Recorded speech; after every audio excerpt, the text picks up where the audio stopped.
Santo, te damos gracias por tu presencia aquí en este día. Y queremos darte gracias, Señor Jesús, que tú tienes un propósito para la vida de cada uno de nosotros.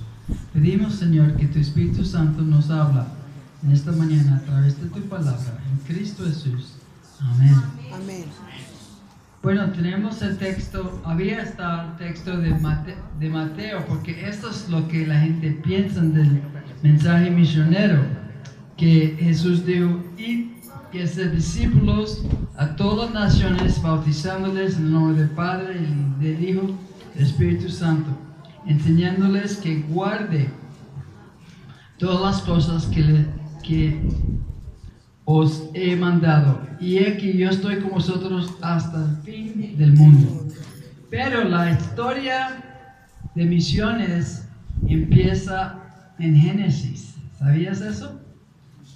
Sí, porque mire, después de la caída, cuando Adán y Eva cayeron y todo el desastre que pasó a la humanidad por el pecado, Dios tuvo que empezar algo nuevo para traer a Jesús a nuestras vidas, para que nosotros pudiéramos tener la redención. ¿Y cómo lo hizo? Pues vamos a leer en Génesis 12.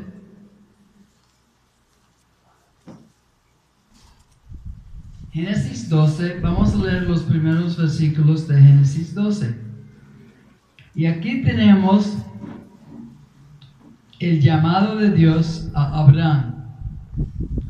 Pero Yahvé había dicho a Abraham, vete de tu tierra, de tu parentela y de la casa de tu padre a la tierra que yo te mostraré, y te traeré a ti una nación grande, y te bendeciré y engrandeceré tu nombre, y serás de bendición.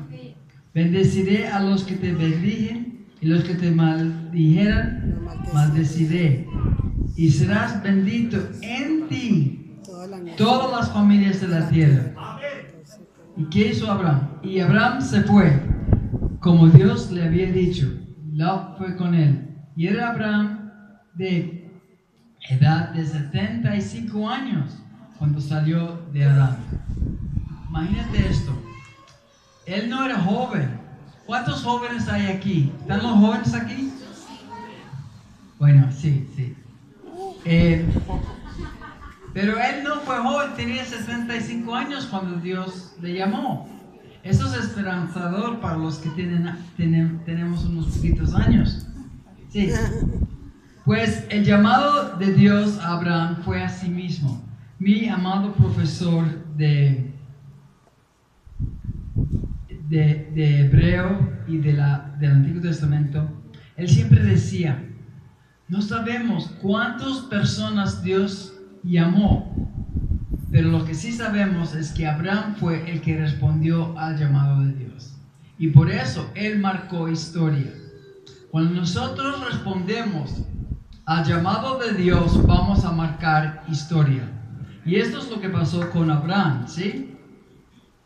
Ahora vamos a ver qué había. Esta es la base bíblica y yo voy a dar testimonio también, pero la base bíblica aquí es ¿qué fue el llamado de Abraham?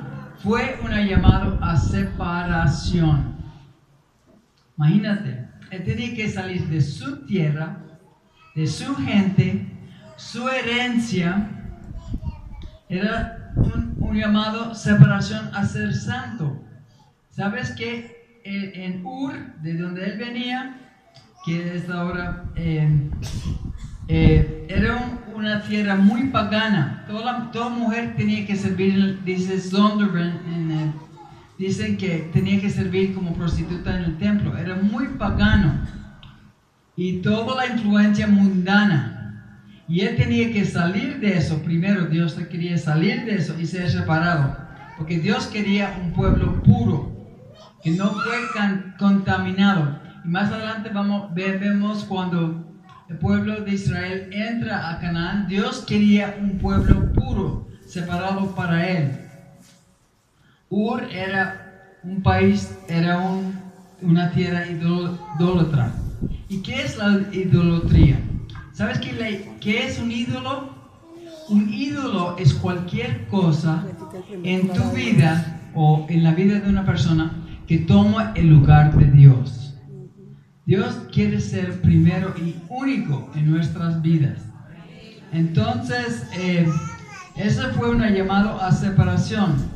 También fue un llamado a obediencia, a obedecer. La consecuencia de nuestra obediencia marca la historia. Eso es lo que vemos en la vida de Abraham. Él fue obediente y él marcó la historia, ¿sí? Él obedeció, dice, y se fue Abraham como Yahvé le dijo. Y él se arrancó y se fue con su familia y dejó su tierra. Y no sabía dónde iba, tampoco. Fue confiado en Dios. Y también era un llamado de bendecir. Dios iba a bendecir a través de su obediencia, su vida, iba a bendecir todas las naciones de la tierra. Y uno dice, ¿cómo así? Y muchas veces pensamos que la bendición es la parte económica. Pero no, mire, la obediencia de Abraham, a través de Abraham, todo el linaje, viene nuestro Salvador, ¿sí? Porque un hombre estaba dispuesto a obedecer a Dios, él marcó la historia. Yo doy gracias a Dios por este base bíblico que tenemos aquí, porque yo he dado gracias. Mi papá, su obediencia me permitió nacer aquí en Colombia, ¿sí? Por la obediencia, y Dios tenía planes y propósitos más allá de lo que mi papá pudiera haber pensado. Y es una historia, todos nos encantamos las historias, ¿no es cierto? Pues mire, mi mamá no conoció de Jesús. Fue a una iglesia, como ir a la iglesia acá, católica, que uno no escucha la palabra de Dios necesariamente, que dice la palabra, ¿cómo puede uno tener una vida íntima con Dios? Mamá nunca sabía qué era una relación íntima con Dios. Y ella, Dios en su providencia le mandó a una universidad, Asbury. Y en esta universidad, mamá vio enfrente, ella dijo, ¿qué es ese cosita ahí enfrente de la iglesia, en el auditorio? Y era un altar. Mamá no sabía ni qué era y para qué era. Pero sabes que en la primera semana que tenían un tiempo de avivamiento, mamá entregó su vida a Cristo y llegó a una relación personal con Dios. Y mi mamá, a través de la vida de mi mamá, toda su familia llegó a los pies de Cristo. Mi abuelo era el último. Pero el testimonio de mi mamá influenció su familia, su casa. Eso es bíblico, eso es lo que dice la palabra de Dios.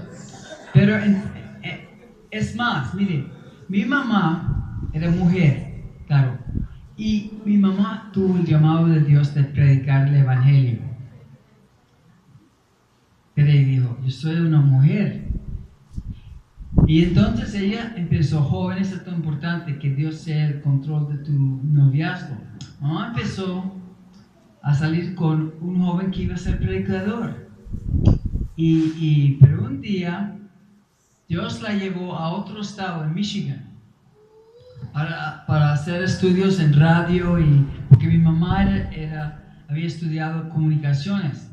Y se fue para allá y allí se conoció a mi papá. Pues mi papá era un flechazo para mi papá. Mi papá llegó a la casa y dijo a mi otra abuela, su mamá, yo he conocido a la mujer que un día me voy a casar. Pero mi mamá, ella lo hizo muy difícil porque mi mamá estaba saliendo con otro joven. Y él iba a ser pastor. Y papá, ¿qué era papá? Papá era un químico. Papá trabajaba con el viejo Henry Ford de los carros. Y mi papá descubrió la primera clase de pintura a base de emulsión de la soya. ¿Sí? Entonces, ¿qué hizo mi mamá? Ella se puso en oración. Dios, ¿qué es lo que tú quieres con mi vida? ¿Sí? Y Dios fue muy claro. Ella dice, como a las 4 de la mañana, dijo, bueno, yo me caso con Harold, mi papá, en vez de este otro. Y sintió paz. Entonces, mis padres se casaron en el 42. Y mamá estaba muy contento, pero estaba perplejo porque papá estaba en el laboratorio de Ford. Estaba en sus investigaciones y dijo, ¿quién le va a sacar de sus ensayos de todo eso? Yo no sé, Dios. Pero ella oraba. Una mujer sabia de la misión dijo, Margarita, ore. La oración tiene poder. Todos sabemos. Entonces mamá oraba, no dijo nada. Un día murió Edsel Ford, el único hijo de Ford. Y su nieto, que llevaba el nombre del abuelo, no tenía los años para asumir toda la compañía, porque ya era una empresa grande. Entonces Ford vino y llamó a todos los trabajadores que trabajaban en el laboratorio privado de Ford. Eso ahora es un museo en Estados Unidos. Y yo le he visto donde mi papá trabajaba. Y digo, mire muchachos, así lo llamó. Ustedes pueden ir con tus fórmulas, pueden ir a cualquier parte que quieres ir a trabajar. Puedes trabajar aquí en la compañía o llevarlos a otras compañías. Lo que yo no sabía, entonces papá estaba muy perplejo, no sabía, esto era su mundo, ¿sí? Él estaba cómodo, tenía su carro y tenía ya su esposa. Él no sabía qué hacer. ¿Qué hizo papá? Papá hizo que la Biblia dice, y dice, yo fui y entré en mi cuarto y oré.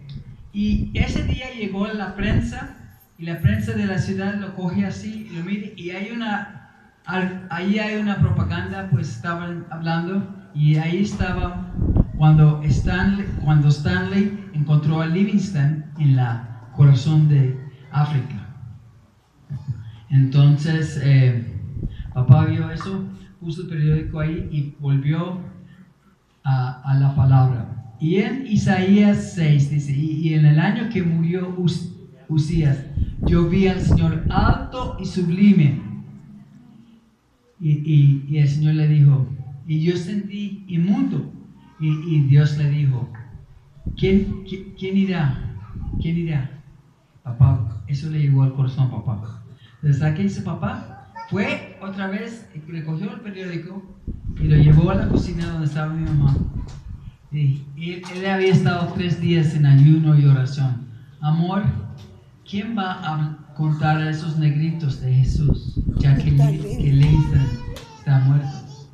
Mamá no dijo nada, sonrió y entonces mi papá y mi mamá fueron donde venía el viejito en su motocicleta. Siempre andaba en bicicleta en cierta parte, mi papá sabía, y mi papá fue y le dijo, mire, señor Ford, Dios ha llamado a mi vida y yo he decidido obedecer a Dios, dejar todo y ir a servir a Dios.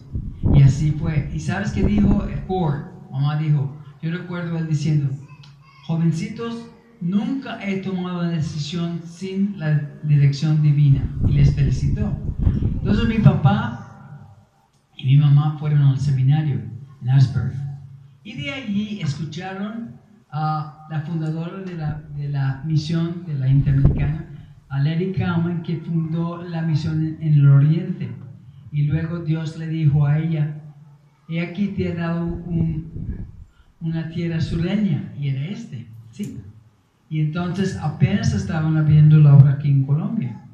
Y mis papás escucharon el llamado y fueron y se entregaron como para servir a Dios. Ya tenían sus estudios teológicos y en ese tiempo pues era más fácil, fueron por fe. Papá fue, así como Abraham salió sin nada, llegó a Nueva Orleans, al consulado de ahí, y no pudo conseguir la visa para Colombia. Entonces, ¿qué hizo papá? Con mi mamá, con sus maletas, las maletas, vinieron a Panamá, al embajador ahí, y el embajador miró a papá.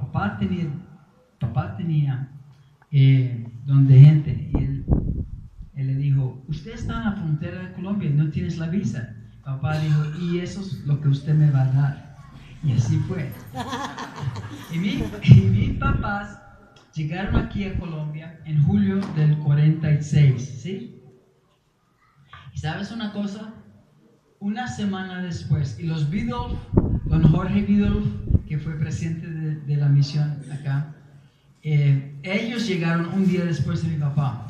Una semana después, las puertas de Colombia cerraron y ningún misionero, ningún extranjero pudiera pisar esta tierra. Imagínate el impacto de la obediencia de mis padres. Ellos llegaron acá y entonces eso fue en el 46. En el 47 mi hermano mayor nació y luego en el 48, como todos conocemos la historia, después de la muerte de Gaitán, empezó la violencia en Colombia de una forma muy tremenda. Y es que mis padres le mandaron a Segovia. Yo recuerdo que mi mamá tenía un evangelio de San Lucas que fue quemado. Mandaron mis padres allá, mandaron un estudiante primero del seminario. Y el cura de Segovia dijo, bueno, vamos a quemar todos estos evangelios. Repartieron 1500 evangelios, imagínate. Y entonces, cuando quería hacer la fogata, solamente habían 15. Tuvo que añadir leña y todo para hacer un fuego.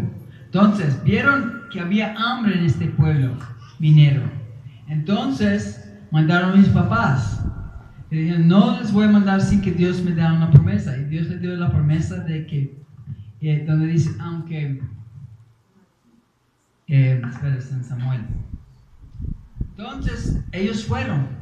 Y un día papá notó a alguien enfrente, un policía, y también alguien de las minas, una guardia de las minas. Papá fue a preguntar, ¿qué pasó? Y, no, estamos aquí por tu protección. Y justo ese mismo día vino todo un grupo de personas para matar a mis papás. Pero como la seguridad no es ausencia de peligros, la presencia de Dios, Dios les protegió en eso y Dios estableció la iglesia interamericana en Segovia. Pero la violencia siguió y mis papás fueron mandados al Ecuador a empezar la obra allá. Pero como mis papás tenían visa y no podían entrar personas acá, volvimos a Colombia. Mi hermanito nació en el 55 en Ecuador. Mire, la importancia de la obediencia es tan importante. Toda mi familia está involucrada en la obra de Dios. Mi hermanito, que nació en el Ecuador, es misionero en Taiwán, está sobre 17 países de la misión. 17, y tiene la hija mayor en los Emiratos Árabes Unidos, en Al-Ain. Ella es ginecóloga y ella trabaja en un hospital ahí para alcanzar los árabes ahí para el Señor.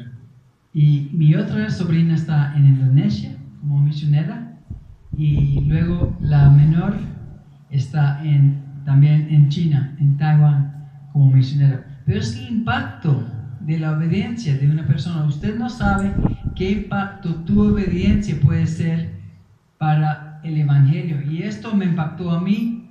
Yo doy muchas gracias por la obediencia de mis padres, porque su llamado, su obediencia me permitió mi preparación aquí en Colombia para servirle a Él. Y yo de chiquita me di cuenta, mire, el hecho de que nuestros padres son cristianos, eso no nos hace cristianos. Como dijo uno de mis profesores, el hecho de que uno nace en un establo no quiere decir que uno es un caballo. ¿Sí?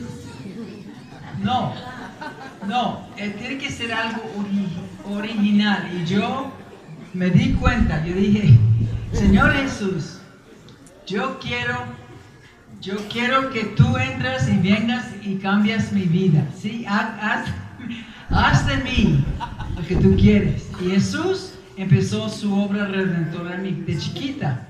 Pero ¿sabes una cosa? Yo tenía un problema. Yo cuando tenía 11 años, estuvimos en Estados Unidos, yo no me encajaba allá, siempre me sentía rara allá en Estados Unidos porque no era mi tierra. Yo lo tenía muy claro que esta era mi tierra desde chiquitica. De aquí me crié. y escuché a Bill Gillam, que fue uno de los fundadores de la misión en Colombia, ¿sí?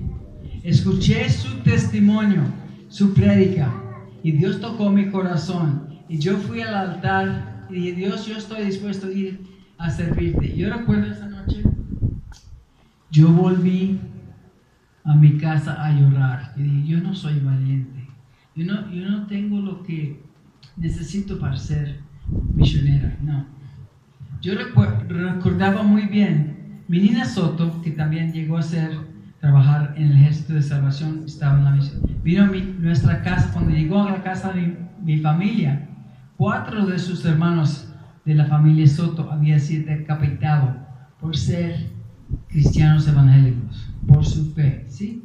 Y yo recuerdo estudiantes llegando de la obra práctica con la cabeza abierta de machetazos. Entonces, cuando Dios me llamó para servirle, yo dije, esto quiere decir que me puede costar la vida. Y dije, sí, Señor Jesús. Pero yo luchaba, ¿sabes una cosa? Yo luchaba, pero ¿cómo yo iba a servir a Dios si yo tenía tanto miedo a testificar? Hablar del Señor, si tú tienes Jesús en su corazón, la primera cosa que tenemos que hacer para ser misioneros es hablar de quién es Jesús para ti, pero a mí me daba mucho miedo. Yo solo salía aquí en la calle Palenque y me tiraban piedras y me decían, hereje, protestante. Yo tenía mucho miedo. Y la otra cosa, yo tenía otro problema, de pronto nadie lo tenía aquí, pero yo de 12 años yo tenía un genio y yo sabía que yo no podía servir al Señor así. Inclusive cuando yo tenía 10 añitos, yo dije a mi mami, que yo, mire, en el contexto de la violencia y los adultos y todo, yo vi adultos que trabajaban en armonía. Yo lo vi en mi casa y lo vi en la comunidad, en el seminario.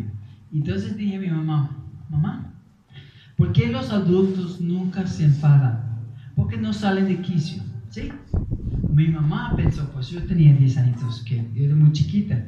Mi mamá solamente me dijo, Janine, es el Espíritu Santo. Eso me llegó. Yo dije, ¿cómo puedo yo tener eso? Entonces yo orando. Y luego Dios me llama a servirle. Todavía yo no sentí preparada para hacerlo. Cuando tenía 12 años, después de un culto en Amador, Dios me había hablado.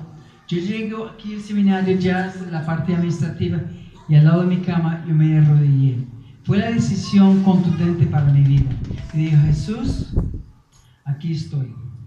Yo no entiendo, yo no quiero ser un cristiano yo-yo, de arriba, un yo-yo, ¿sabes? De arriba y para abajo, ¿sí? Yo no quiero ser así. Algún día cuando leo la Biblia todo va bien, cuando no leo la Biblia las cosas no van bien. Y cada mañana, miren, padres aquí, cada mañana yo me levantaba y encontraba a mi papá en su trabajo, su vestido de trabajo, que él trabajaba en el seminario con las manos. No le importaba, y él tenía la Biblia abierta. Si iba al dormitorio, a la alcoba de mis padres, mi mamá tenía su Biblia y los dos estaban en su altar con Dios. Todos los días yo vi esto. Yo dije, yo necesito ser así también. Y digo, Dios, a veces no entiendo la Biblia y a veces no me da la gana. ¿Sabes qué? Yo descubrí a los 12 años que uno puede hablar con Dios tal como uno siente en su corazón. Yo derramé mi corazón allí de niña, delante de Dios. Y ¿sabes una cosa? El día siguiente me levanté, cogí la Biblia y empecé a leer con ganas. Y yo dije, algo me pasó. Luego fui a jugar con todos los jóvenes aquí en el Paraninfo. No teníamos suficiente en bachillerato, teníamos que jugar con los de primaria. Pero entonces todos jugamos juntos en el recreo. Y yo recuerdo, estaba jugando y me llamaron a falta. Pues Janine Antigua, ella se salía de quicio. Pero ese día cuando me llamaba a la falta, dije, bueno, yo tengo una falta. Yo pensé, ¿qué me pasó? Porque esto no soy yo. Y todo el mundo estaba también aterrado también, porque yo no era la misma persona que pensaba. Yo no actuaba así. Yo sentí un freno. Entonces fui a tío Juan, él era misionero con la iglesia wesleyana. Me dijo, Janine, y digo, ¿qué me pasó? Dice, Janine, esto es el Espíritu Santo. ay, gloria a Dios. Y dije, pues ahora tengo algo que me ayuda a ser la persona que tengo que ser. Mire, el Espíritu Santo nos ha sido dado. Dios nos llama, pero Dios nos da el Espíritu Santo para llevar a cabo la palabra que Él dice, que Él quiere que hagamos, ¿sí?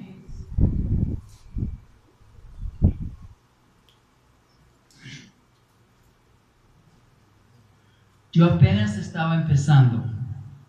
Cuando Dios marcó mi vida y empecé a caminar en el Espíritu Santo, es muy diferente andar por su propio deseo y andar con el Espíritu Santo.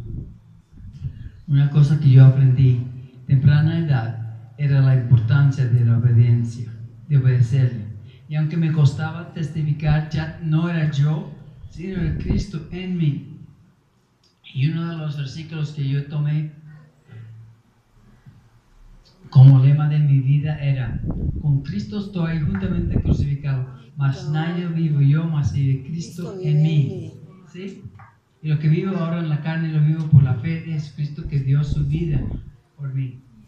¿Sí? ¿Cómo puede uno dar menos de lo que Dios ha dado? Hay otro pasaje que está en San Juan, que también usamos cuando hablamos de misiones, Juan 20. Y Jesús dijo: así como el Padre me envió, así os envío. Y ustedes dicen: ay, pero Jesús murió en la cruz. Mire, Jesús no nos pide ese sacrificio, pero lo que Jesús pide es que demos todo, así como Jesús lo dio. Pero no lo podemos hacer en nosotros mismos. Jesús dijo a los discípulos: recibid el Espíritu Santo. El Espíritu Santo es clave para hacer misiones. Porque el Espíritu Santo es que da el fruto de lo que Dios nos llama. Mire, Dios me puso una escuela de obediencia. No fue fácil, pero les quiero contar cómo Dios me sacó de Colombia a los 14 años. Yo estaba muy aburrida de salir de acá. Yo dije: Dios, ¿por qué me sales a otra tierra que ni conozco? Me sentí muy incómoda. Pero Dios sabía lo que estaba haciendo con mi vida. Yo no. En ese colegio tuve que madrugar con una trompeta, era como en el ejército, ¿sí? Y a pie, sí, tenía media hora para estar en el comedor. A las 7:20 había otra trompeta y tenías 10 minutos para caminar para llegar al comedor. Si tú llegabas tarde, tenías que cantar la canción, el coro de bendición solo. Yo no quise hacer eso. Entonces, pero yo tenía un problema. Porque yo quería, ya Dios me había hablado que yo tenía que tomar mi tiempo con Dios, pero mi tiempo era había sido reducido porque ya tenía otra persona que estaba mandando mi tiempo. Entonces hice un pacto con Dios. Dije: mira, Dios, todas las mujeres, todas las noches se pusieron sus pelos rollos en ese tiempo y no, qué pereza. Entonces dije: Dios, en la noche yo leía la palabra y oraba. Y en la mañana quería hacer lo mismo antes de arrancar el día. Entonces dije: deme pelo que es fácil cuidar, Dios. Y yo tengo todo el tiempo para ti. Y Dios me dio un regalo de por vida, pelo que es fácil cuidar. Yo no gasto plata en mi pelo, como muchas personas. Me voy a mutilar y ya. Soy lo que soy. ¿Ves? Porque yo quería servir a Dios. Y sabes que yo encontré, mire, este es el Dios que tenemos. Un Dios que se interesa en todos los aspectos de nuestras vidas. Y a través de nuestras vidas, Dios quiere impactar a otros. Y sabes qué, yo yo no sabía, pero en ese internado que era como élite, uno tenía que, y yo no sentí eso.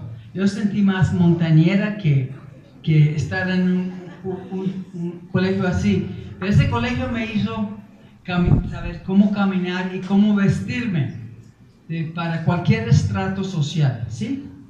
Eso fue clave. Yo no sabía que un día Dios me iba a poner en eminencia en el país con el primer fiscal general, con los cuando empecé en la cárcel, pero toda esa experiencia era Dios preparándome para lo que Dios quería hacer a través de mi vida. Cuando yo entré a la universidad, y le pregunté a Dios, ¿qué quieres que haga? En bachillerato, yo tenía el llamado de Dios y yo pensé, tengo por lo menos 6 más años para llegar a ser misionera. 6 años. Y Dios, ¿qué puedo yo hacer ya para servirte? Y Dios me dijo, orar. Yo dije, pero Dios, estamos mandados con la trompeta para aquí, para allá, y no podemos llegar, sino que hay penalidades y todo eso. ¿Cómo yo puedo orar más? ¿Sabe qué? Dios me dijo, me impresionó y me dijo, Janine, ores cada hora. ¿Qué? ¿Cómo así? Pues yo ya tenía el hábito, cuando entraba a clase, antes de empezar el profesor, yo oraba, Dios, ayúdame a entender esta materia, ayúdame en que yo pueda asimilarlo. Le dije, ahora tú empiezas a orar por otros. Entonces, yo dije, bueno, le hice un pacto con Dios. Si me cuesta 2 meses, pero en 2 meses yo ya tenía tarjetas para cada hora en el día, 3x4, 3x5. Tarjetas para cada día en el día y cada día en la semana. Así yo escribí aquí a Colombia y recibí todos los pastores en todo el territorio nacional y empecé a orar por ellos y sus familias por nombre. Yo tenía 15 años. Dios empieza la obra mucho antes de que nos pone en la obra misionera, ¿sí? Y yo empecé a ver cómo Dios actúa y el poder de la oración. Entonces, la palabra de Dios dice orar sin cesar. Tú oras sin cesar. ¿Sí? ¿Cómo así? Pues ¿por qué oró Jesús? Si era su relación con Dios. Entonces debemos estar constantemente en comunión con Dios, orando, intercediendo.